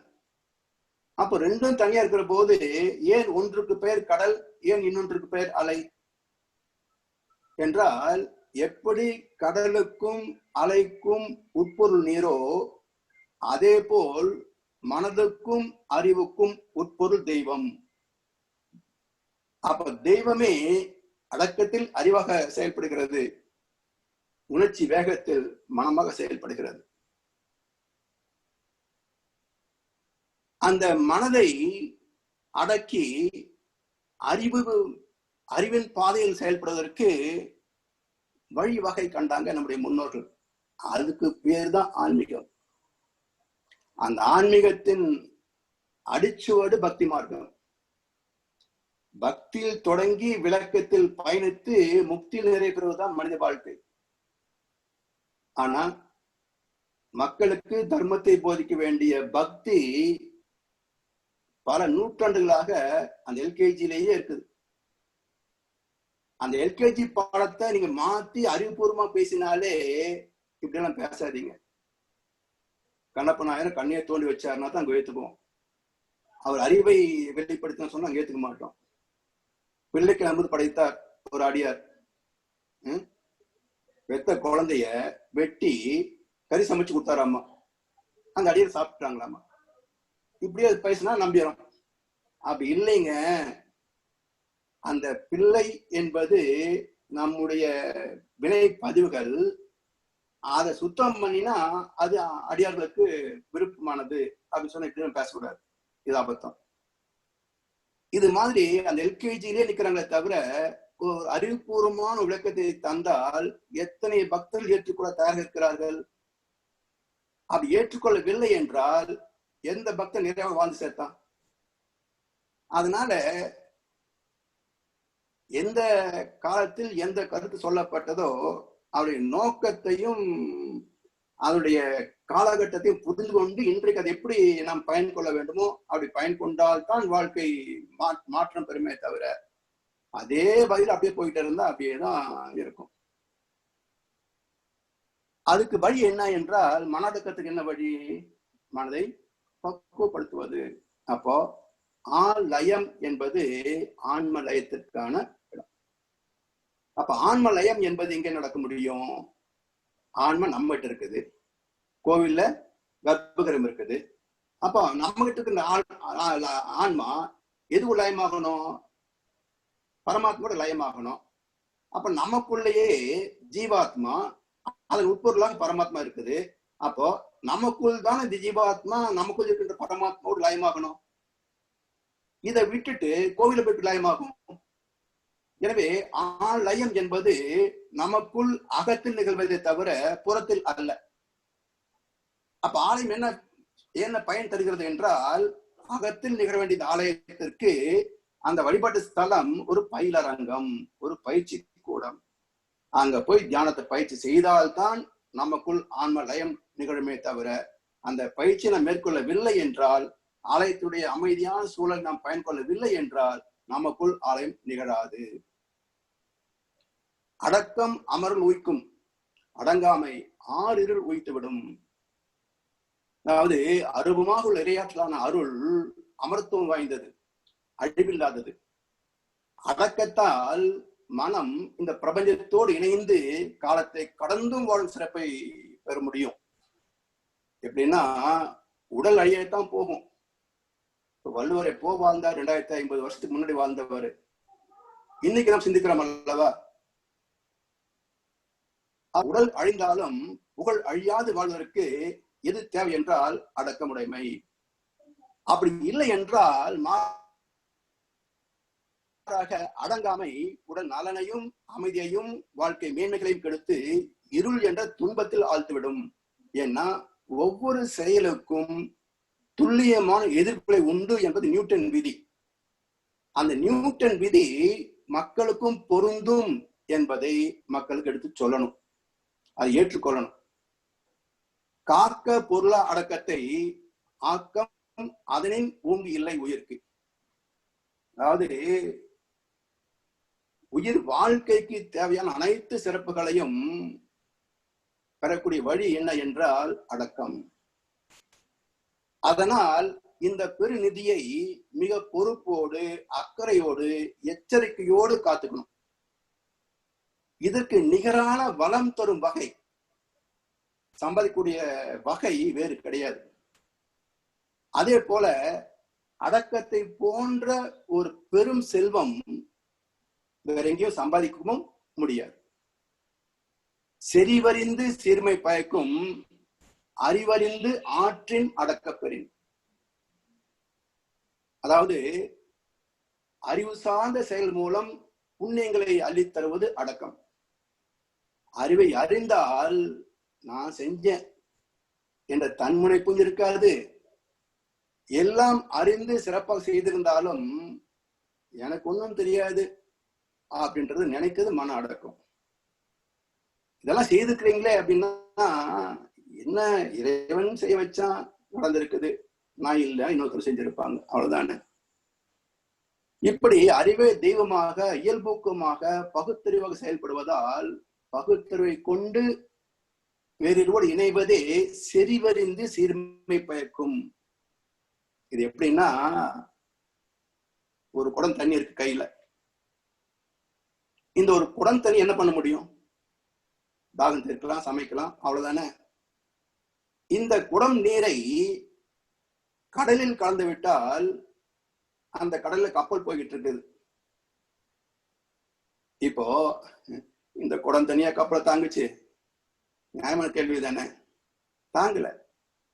ஆனா இந்த குடம் தண்ணி எங்க இருக்குன்னு கண்டுபிடிக்க முடியுமா? கப்பல் கீழே இருக்கலாமல்ல.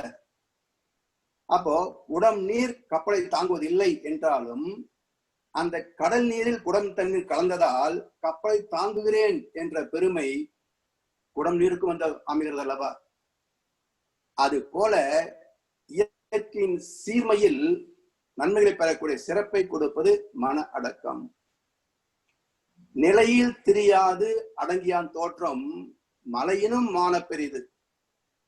ஓ, தாயின் கர்ப்பத்துல உருவாக்கக்கூடிய சிசு, அது பெறுகின்ற முதல் அனுபவம் என்ன? இப்போ தம்பதியர் இருவரும் தாம்பத்தியத்தில் அந்த உயிர் சக்தி வெளிப்பட்டு இணைந்து கருவாகிறது. அப்படி வெளிப்படக்கூடிய நேரத்தில் இந்த தம்பதியுடைய மனநிலை என்ன? கண்டு கேட்டு உண்டு உயிர்த்து உற்றறியும் ஐம்புலனும் முன்தொடி கண்ணே உலா என்று வள்ளுவர் சொல்லுவார். அப்போ எல்லாம் மர என இழந்த நலம் சொல்றோம் பாருங்க, அது ஒவ்வொரு தம்பதியரும் உணர்கின்ற இடம் தாம்பத்தியத்தின் உச்சகட்டம். அப்போ அந்த உச்சத்தில் கருவாகின்ற சிசு இதே அனுபவத்தை தான் பெறுகிறது.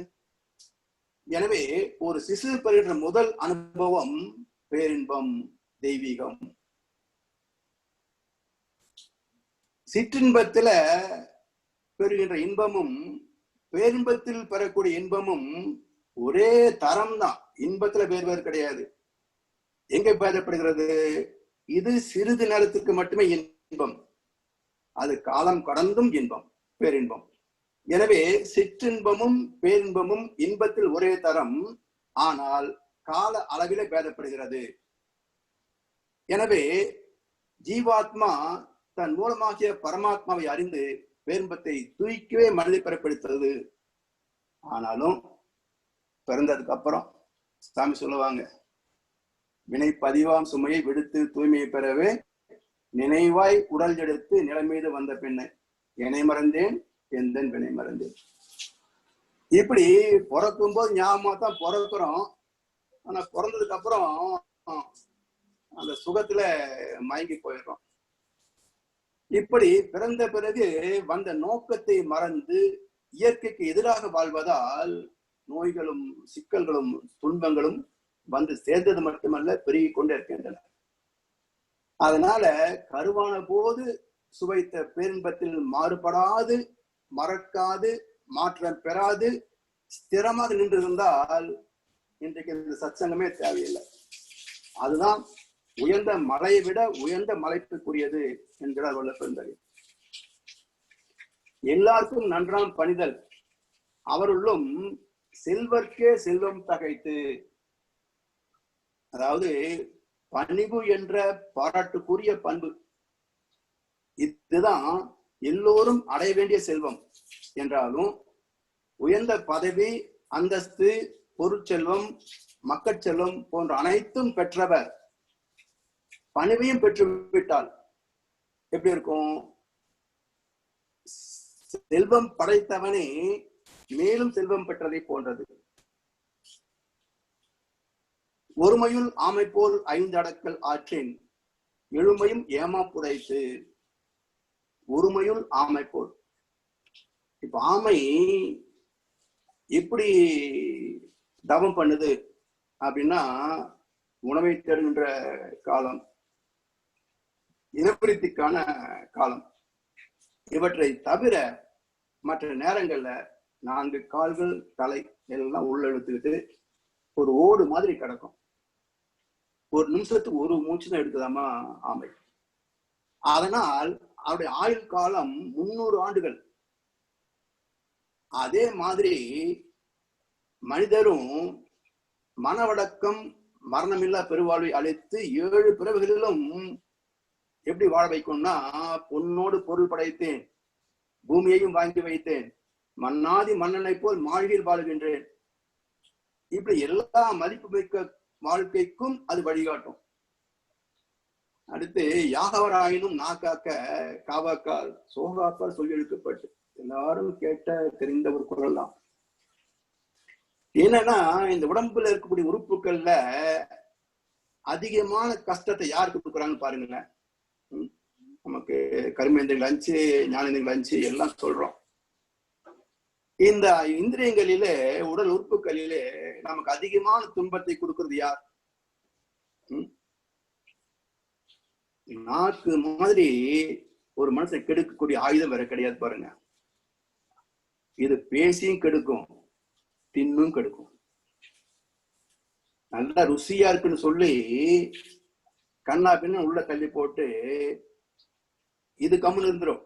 நாக்கு உள்ள போன உணவை ஜீரணம் பண்ண முடியாம இறைப்பை முதலாக மலக்குடல் வரைக்கும் ஒவ்வொரு உறுப்பும் படுற அவஸ்தை என்னன்னு நாக்குக்கு தெரியுமா?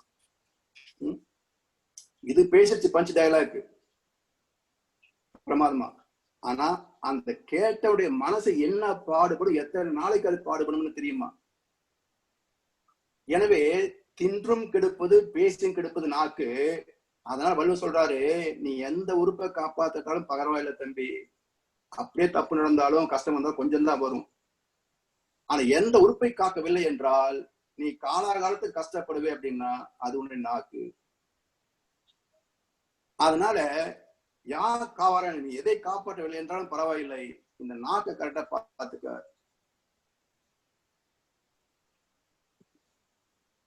அது மட்டும் இல்ல, சமயத்துல வாய் தவறியோ உணர்ச்சி வயப்பட்டோ ஒரு வார்த்தையை பேசிடுறோம். இது வரைக்கும் நம்மள ஏதோ உயர்த்து வச்சிருப்பாங்க. இந்த வார்த்தையை சொன்னதுனால என்னங்க அவரா இப்ப பேசினாரு, அப்படி நம்முடைய அத்தனை சிறப்புகளையும் அப்படியே சரிச்சு விட்டு அதை பார்த்து தள்ளக்கூடியது நம்முடைய நாக்கு தானே, வாக்கு தானே. அதனால நாக்கை காப்பாற்ற தவறிவிட்டால் எவ்வளவு சிறப்புகளை பெற்றிருந்தாலும் சில சமயங்களை பயன்படுத்திய தவறான வார்த்தைகளால் மதிப்பும் பக்குவமும் தரமிழந்து விடும். அது மட்டும் இல்ல, பொன் போன்ற உறவுகளும் நம்மை விட்டு விலகிவிடும், நட்பும் விலகி போயிடும். ஒன்றானும் தீச்சொல் பொருள் பயன் உண்டாயின் நன்றாகாது ஆகிவிடும். ஒன்றானும் தீச்சொல் பொருள் பயன் உண்டாயின், அதாவது நெருப்பில் விழுந்த பொருள் பசுமாயிடும், சாம்பல் ஆயிடுது.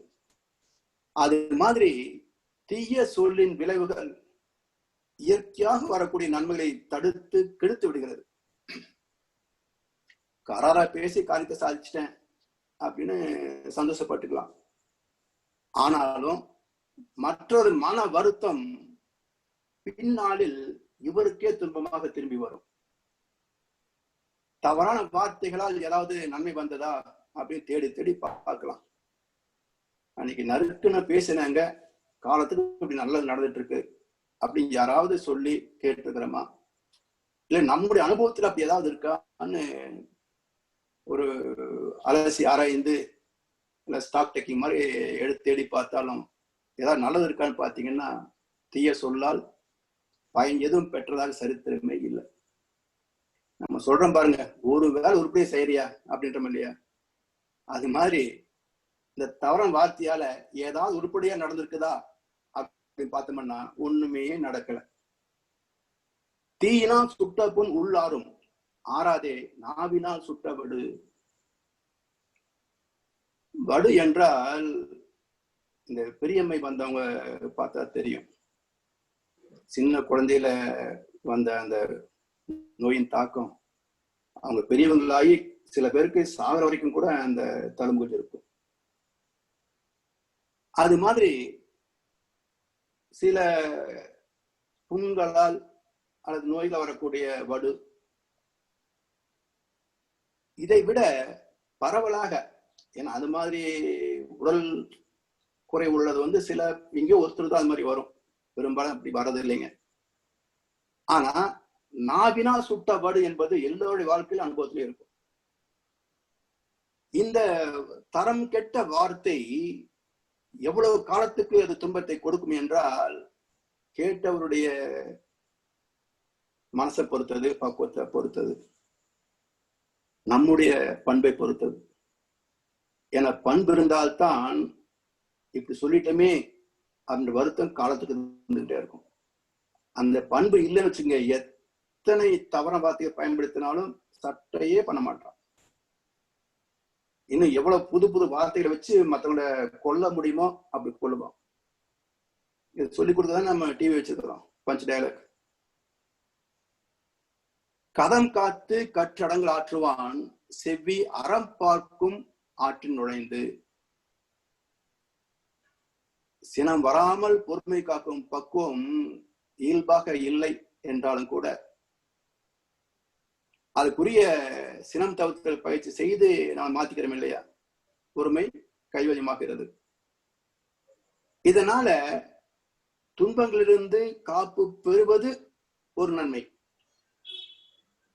இன்னொரு பக்கம், மறுபக்கம் பாருங்க, அந்த தீய சொல்லை சொல்லாமல் அல்லது தீய செயல் செய்யாமல் இதுக்கு மாறாக ஒரு இனிய சொல்லை சொல்லியதாலோ அல்லது ஒரு நற்காரியத்தை செய்ததாலோ ஒரு நன்மை வரும் அல்லவா? அப்ப தீயதை சொல்லாமல் விட்டதால் ஒரு நன்மை, அந்த காலத்தில் ஒரு நன்மை செய்தால் வரக்கூடிய இன்னொரு நன்மை. அப்ப இரு பங்கு நன்மை நமக்கு கிடைக்குது. அப்ப கதம் காத்து கற்றடங்கள் ஆற்றுவான், செவ்வி அறம் பார்க்கும் ஆற்றின் நுழைந்து. அதாவது செயலுக்கு தக்க விளைவை தெய்வநீதி கொடுத்துட்டே இருக்கு. தெய்வத்தை உணர்வதற்கும் தெய்வநீதியை மதித்து வாழ்வதற்கும் அடிப்படையானது அடக்கமுடைமை. இதுக்கு தவத்தின் மூலம் அடக்கம் பெற்ற மனம் அகத்தாய்வுகளை மேற்கொள்ளும். அப்ப அகத்தாய்வு என்ன பண்ணுது? தன்னுடைய நற்பண்புகளையும் ஆய்வு செய்கிறது, தீயவற்றையும் ஆய்வு செய்கிறது. அப்ப நற்பண்புகளை ஆய்கின்ற போது இது நன்று என்று கண்டதால் இதை ஸ்திரப்படுத்திக் கொள்கிறது. தீது என்று காண்கின்ற போது இதை படிப்படியாக நிவர்த்தி செய்து கொள்ள வேண்டும் என்று திரும்ப திரும்ப திரும்ப திரும்ப அந்த தீய பதிவுக்கு தக்க ஒரு மேல் பதிவாக கொடுத்து அதை காலத்தால் அதை ஸ்திரப்படுத்திக் கொள்கிறது. அப்படி செய்கின்ற போது வாழ்க்கை பொருள் மிக்கதாக அமைந்து போகிறது. இது அறத்தால் சூழப்பட்ட வாழ்க்கை என்று பொருள். அப்போ ஒருவனது வாழ்க்கை அறம் சூழ்ந்து விட்டால் அங்கே தர்மம் தழைக்கும். தர்மம் தழைத்தால் வாழ்க்கை இனிமையாகும். இனிமையான வாழ்க்கையில் நல்ல சந்ததிகள் உருவாகும். நல்ல சந்ததிகள் நம்முடைய பரம்பரையை மேன்மைக்கு கொண்டு செல்லும். அந்த வகையிலே ஒரு மனிதன் பெற வேண்டிய அடிப்படை சொத்து அடக்கமுடைமை என்று சொல்லி இன்றைய சிந்தனையை நிறைவு செய்கின்றோம். வாழ்க வளமுடன், வாழ்க வளமுடன், வாழ்க வையகம். வாழ்க வளமுடன். ஐயா அவர்கள் மிக சிறப்பாக 2 அதிகாரத்திற்கு விளக்க உரை ஆற்றியிருக்கின்றார்கள். நடுநிலைமை என்கின்ற அதிகாரத்திலே தராசு என்பதற்கான விளக்கத்தை, அதாவது தராசு பொருள் இல்லாத போதும் பொருளும் எடையும் சமமாக இருக்கும் போதும் அது நடுநிலைமையாக இருக்கும் என்கின்ற ஒரு விளக்கத்திலிருந்து நாம் இந்த வாழ்க்கை விளக்கம் நன்றாக புரிகிறது. நாம் பொருள் இல்லாமல் இருக்கின்ற நிலையில் இருந்தாலும் கூட, எனக்கு பொருள் அதிகாரம் எல்லாம் வந்த பின்னாலும் கூட நான் சமமாக இருக்க வேண்டும் என்பதை நமக்கு தராசு உணர்த்துவதாக அந்த சிந்தனையை முதலிலே ஐயா அவர்கள் நமக்கு கொடுத்தார்கள்.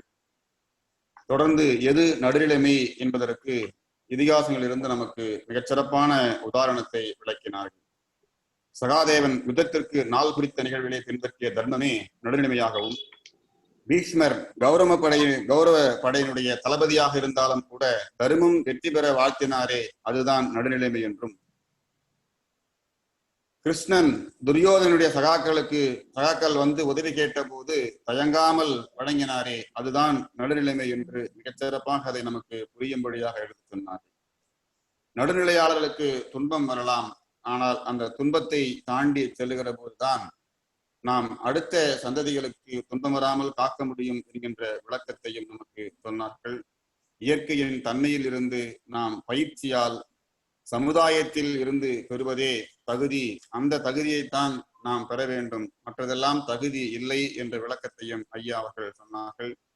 எது மிச்சம் எது எச்சம் என்பதற்கான விளக்கத்தை மிகச் சிறப்பாக நமக்கு ஐயா அவர்கள் சொன்னார்கள். உழைப்பால் பெற்ற பொருளையே கொண்டு நாம் வாழ வேண்டும் என்கின்ற நிலையும், இலவசம் ஒருபோதும் வேண்டாம் என்கின்ற கருத்தை எப்பொழுது மக்கள் மனதில் புரிந்து கொள்கின்றார்களோ அப்பொழுதுதான் நாம் ஏமாற்றம் அடையாமல் இருக்க முடியும்.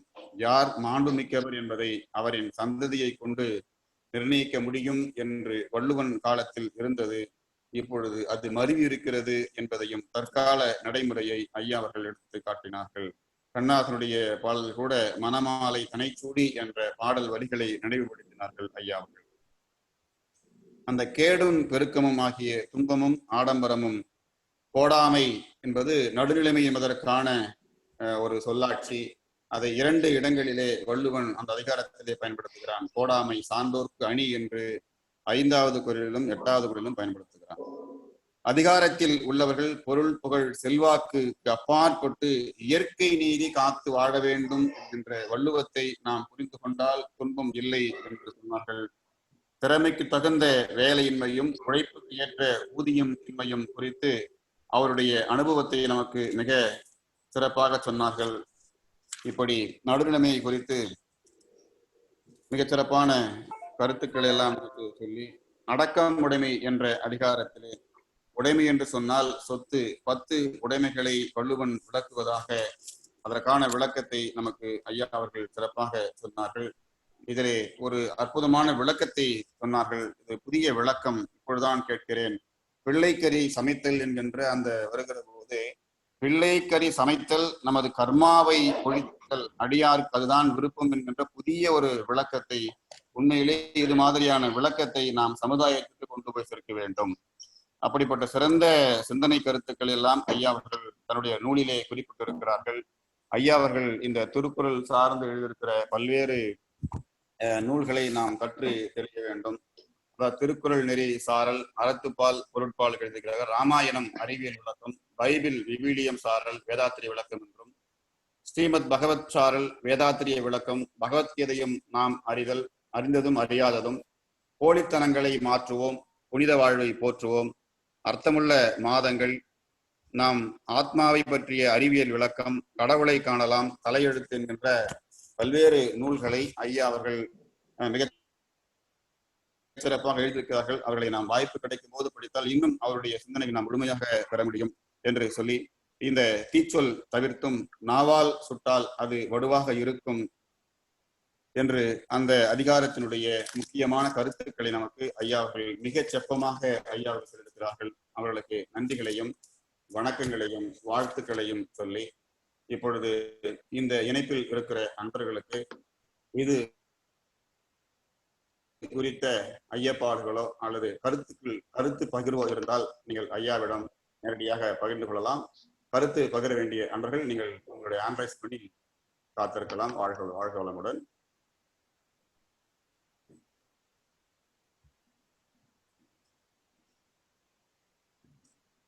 நடுநிலைமை குறித்தும் அடக்கமுடைமை குறித்தும் நமக்கு எதுவும் சந்தேகமே யாருக்கும் இல்லை பொழுது. திருக்குறள் சந்தேகம் வராதுங்க. சந்தேகம் வராது. எல்லாமே கடினமான வேலை இல்ல, அதனால ரெண்டுமே ரொம்ப கஷ்டம் விஷயம். அதனால கூட இருக்கலாம். வாழ்க வளமுடன். அந்த அலையில்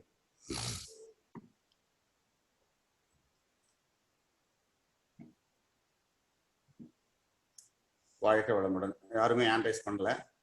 ஸோ அந்த வகையில் நாம் அந்த செஷன் முடிச்சு இப்போ ஐயா அவர்களை நாம் வாழ்த்து வைக்கலாம். சண்முகம் ஐயா கையை வச்சுக்கோங்க. சண்முகம் ஐயா பேசுங்க. வாழ்க வளமுடன். அன்மியூட் பண்றேன், நீங்க அன்மியூட் பண்ணிட்டு பேசுங்க ஐயா. வாழ்க வளமுடன் ஐயா, பேசலாம். வாழ்க வளமுடன்.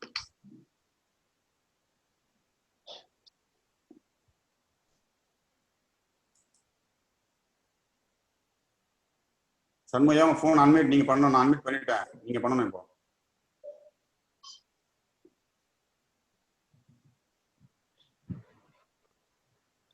பேசுங்க ஐயா, வாழ்க வளமுடன்.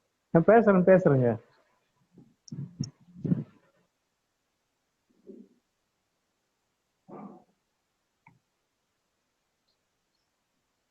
ஐயா மறுபடியும் அன்மியூட் பண்ணிட்டீங்க நீங்க.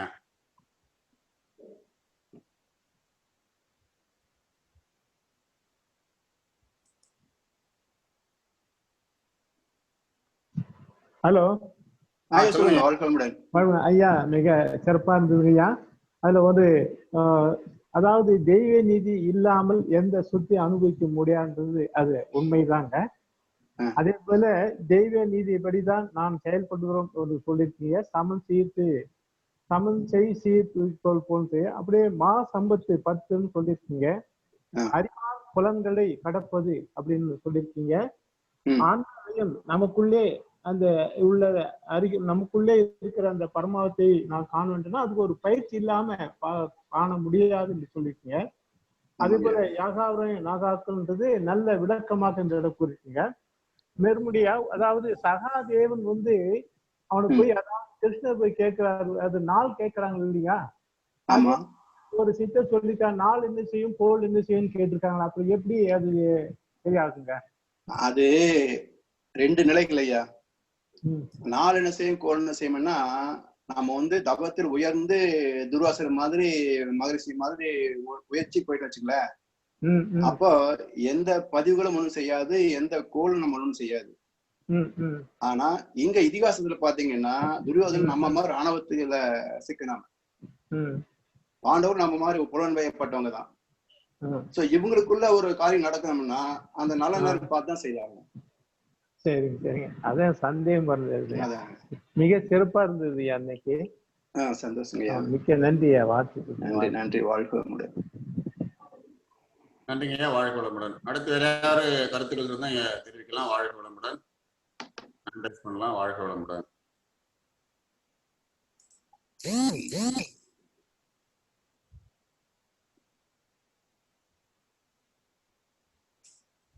வாழ்க வளமுடன். அனைவரும் துரினிலிருந்து ஐயா அவர்களை இப்பொழுது வாழ்த்தி மகிழலாம். முதுநிலை பேராசிரியர் இன்று வேதாத்திரியமும் வள்ளுவம் காட்டும் மரமும் என்கின்ற தலைப்பிலே நடுநிலைமை அடக்கமுடைமை என்கின்ற அதிகாரத்திற்கு உட்பட்ட கருத்துக்களை மிகச்செப்பமாக இன்று தன்னுடைய சிந்தனை அவர்கள் இழக்கின்றார்கள். ஐயா அவர்களை வாழ்த்தி மகிழலாம். முதுநிலை பேராசிரியர் வி பழனிசாமி ஐயா அவர்கள் வாழ்க வளமுடன். அவர்களின் அன்பு குடும்பம் வாழ்க வளமுடன். அவர்களின் தொண்டும் தொழிலும் வாழ்க வளமுடன். மேலும் இன்றைய நிகழ்வில் தொடக்கத்திலே துரியாதீத தவம் இயற்றிய அருள்நிதி பாக்கியலட்சுமி அவர்கள் வாழ்க வளமுடன். அவர்களின் அன்பு குடும்பம் வாழ்க வளமுடன். அவர்களின் தொண்டும் தொழிலும் வாழ்க வளமுடன். மேலும் இந்த ஜூம் இணைப்பிலே இணைந்திருக்கிற அத்துணை அன்பர்களும் அவர்தம் அன்பு குடும்பங்களும் வாழ்க வளமுடன். இன்றைய நிகழ்வில் பங்கு பெற்ற அத்துணை அன்பர்களும் அவர்தம் அன்பு குடும்பங்களும் வாழ்க வளமுடன். வாழ்க வளமுடன். இந்த ஜூம் செயலி வழியாக அனைத்து தவமைய பொறுப்பாசிரியர்களுக்கும் அன்பான ஒரு வேண்டுகோள். தவமையத்திலிருந்து நம்ம ஒவ்வொரு மாதமும் இந்த SSF ஃபண்ட் என்பதை பெற்று நாம் அறிவித்திருக்கிற வளர்ச்சிக்கு பயன்படுத்தியிருக்கின்றோம். அந்த வகையில் இந்த கொரோனா காலத்தில் நாம் வந்து தவமையம் நடத்த முடியாமல் போனதுனால அந்த அன்பர்களை சந்திக்க முடிய நிலை இருக்கிறது. இப்பொழுது நாம் ஓரளவு கொஞ்சம் ஃப்ரீயா இருக்கிறோம். அதனால அந்தந்த தவமைய பொறுப்பாசிரியர்கள் அருகில் உள்ள அன்பர்களிடம் அந்த SSF ஃபண்டு கொடுத்தால் அதை வாங்கி நீங்கள் அறக்கட்டளை செலுத்துமாறு அன்போடு கேட்டுக்கொள்கின்றோம். அதை அந்தந்த பொறுப்பாசிரியர்கள் அந்தந்த சூழலுக்கு ஏற்றவாறு அதை நீங்கள் செயல்படுத்த வேண்டுமாய் அன்போடு கேட்டுக்கொள்கின்றோம். வாழ்க வளமுடன். மேலும் நாளைய நிகழ்ச்சி குறித்த அறிவிப்பு நாளை 6/7/2020 அருள்நிதி கலாவதி அம்மா அவர்கள் நம்மோடு இணைகின்றார்கள். ஆன்மீக சிந்தனை என்கின்ற தலைப்பிலே சிந்தனை கருத்தை மாற்ற நம்மோடு இணைகின்றார்கள். அவர்களை அன்பு பாராட்டி வரவேற்கின்றோம். வாழ்க வளமுடன். வாழ்க வையகம், வாழ்க வையகம், வாழ்க வளமுடன். இப்பொழுது நாம் உலகநல வாழ்த்தோடு நிறைவு செய்யலாம். உலகநல வாழ்த்து. உலகமெல்லாம் பருவமழை ஒத்தபடி பெய்யட்டும், உழவரெல்லாம் தானியத்தை உவப்புடனே பெருக்கட்டும், பல தொழில்கள் புரிகின்ற பாட்டாளி உயரட்டும், பகுத்துணர்வில் தொகுத்துணர்வு பண்பாட்டை உயர்த்தட்டும். கலகங்கள் போட்டி பகை கடந்தாட்சி நடக்கட்டும். கல்லாமை கடன் வறுமை களங்கங்கள் மறைக்கட்டும். நலவாழ்வை அளிக்கும் மெய் ஞான ஒளி வீசட்டும். நம் கடமை அறவாழ்வின் நாட்டத்தே சிறக்கட்டும். நம் கடமை அறவாழ்வின் நாட்டத்தே சிறக்கட்டும். நம் கடமை அறவாழ்வின் நாட்டத்தே சிறக்கட்டும். வாழ்க வையகம், வாழ்க வையகம், வாழ்க வளமுடன்.